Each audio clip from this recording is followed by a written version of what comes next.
আমাদের কিছু এমবিবিএস ডক্টররা আছে এবং তাদেরকে আমার খুবই ভালো লাগে, যথেষ্ট ভালো লাগে। এই জন্য তারা আমাদের রুগীদের প্রতি খুবই মায়া, খুবই টান, খুবই দায়িত্বশীল। এটা আমি কিভাবে বুঝলাম? ডিএমএফ যারা ডাক্তার আছে তাদের বিরুদ্ধে তাদের সবসময়ের জন্য একটা অভিযোগ থাকে। কি অভিযোগ থাকে? যে তারা ঠিকমতো চিকিৎসা করতে পারে না, তারা অ্যান্টিবায়োটিক রেসিস্টেন্স করে, বিভিন্ন ধরনের ভুল ঔষধ, এই ধরনের অনেক ধরনের কমপ্লেন আছে। এই বিষয়গুলো তারা আসলে খুবই ব্যথিত হয় বিষয়গুলো যখন তারা দেখে বা তারা যখন বুঝতে পারে। এটা তাদের একটা শ্রেণীর ভাষ্য মতে। এটা খুবই ভালো, এটা খুবই ভালো লাগার বিষয়। এখন আমার কথা হচ্ছে যে বাংলাদেশ সরকার বা স্বাস্থ্য মন্ত্রণালয়ের কাছে আমি একটা অনুরোধ জানাতে চাই। এটা আমার একদম ব্যক্তিগত মতামত এবং আমার ব্যক্তিগত চাওয়া।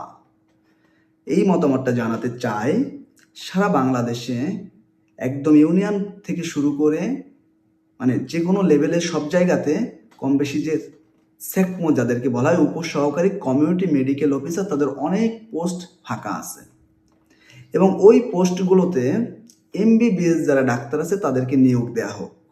আমি আশা করি তারা ওই নিয়োগে তারা অ্যাপ্লাই করবে, তারা চাকরি করবে। তাহলে তাদের বিসিএস দিতে হবে না। ওইটা হচ্ছে 11তম গ্রেডের চাকরি, কর্মচারী। তারা হচ্ছে কর্মচারী। সেকমো যারা উপসহকারী মেডিকেল অফিসার যারা, তারা হচ্ছে কর্মচারী, 11তম গ্রেডের, 3য় গ্রেডের চাকরি এটা। আসলে 3য় গ্রেড, 11তম গ্রেড, বিসিএস এগুলো আসলে কোনো ফ্যাক্টর না। ফ্যাক্টরটা হচ্ছে যে তারা চায় রোগীদের সেবা দিতে। আমিও চাই সামনে যদি মেডিকেল অ্যাসিস্ট্যান্ট বা ডিএমএফদের যদি সার্কুলার হয়, সেখানে যেন এমবিবিএসদের অ্যাপ্লাই করার জন্য সুযোগ করে দেয়া হয়। তারা যেন 3য় শ্রেণীর চাকরি যেন তারা করে।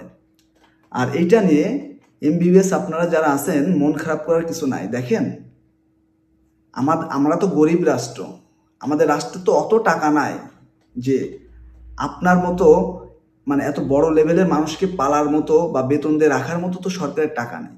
সেই জায়গা থেকে গ্রামীণ স্বাস্থ্যসেবার জন্য কিন্তু আপনার মেডিকেল অ্যাসিস্ট্যান্ট তৈরি করেছিল প্রাক্তন প্রেসিডেন্ট শহীদ জিয়াউর রহমান, এবং ওই পেশাটাকে আস্তে আস্তে একটা শ্রেণী সংকুচিত করেছে। তো যাই হোক, এটা করুক, আপনারা ভালোর জন্য করছেন।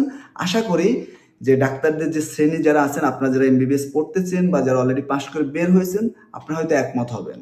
আপনারা তো দিন শেষে কি চান? মানে আপনারা কি বেতন অনেক বেশি লাগবে, আমার অনেক বিসিএস ক্যাডার হতে হবে, এটা তো আসলে মূল লক্ষ্য আপনাদের না।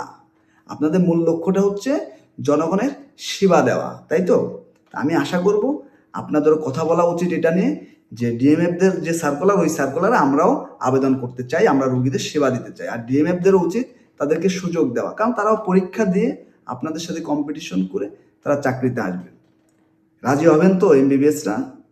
রোগীদের সেবা কিন্তু 3য় গ্রেড, 11তম গ্রেড, 11তম বেতন স্কেল, বিসিএস ক্যাডার না কিন্তু।